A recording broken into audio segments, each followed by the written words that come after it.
jopiny e kinde ma koro umanyo jokanyo manyien. Ero tiwo ranyisi kanyo ni pesa CDF otamo serikal. Nyithindo moko kwame e dhoudi. Adwa chako mokwongo gi nyiso jopiny kapoka answer question no kaka wa register ji Nyanza. No kwa register ji hotel.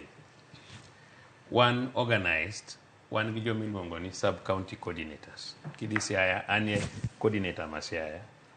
An jakom mar Kojolo ma UDA ma Siaya. An gi sub county coordinators. Every sub county ji ariyo.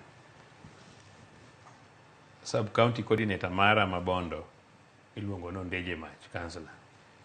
An gi sub county mara ma Rarieda, wan gi Henry Okech, to wan gi Dr. Dede. Kidhi Yala, wan gi Wachara Game, to wan gi Oduol.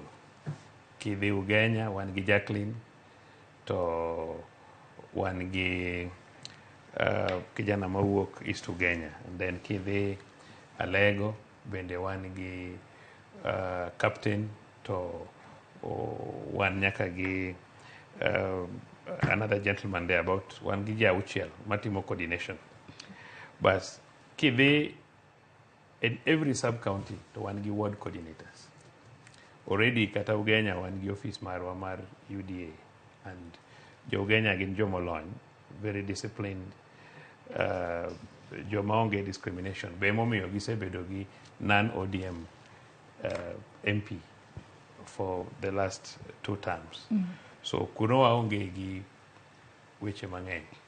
Kata mana governor wano ogomna koko kama Raila ndie, but kawan kode dala to ng'ama ber wabeta to discuss issues mag development. Atokoro recruitment utime yo machalo nang'o? Yes, recruitment jowa mantie sub county timo recruitment through ward coordinators. It is sub county coordinators, ward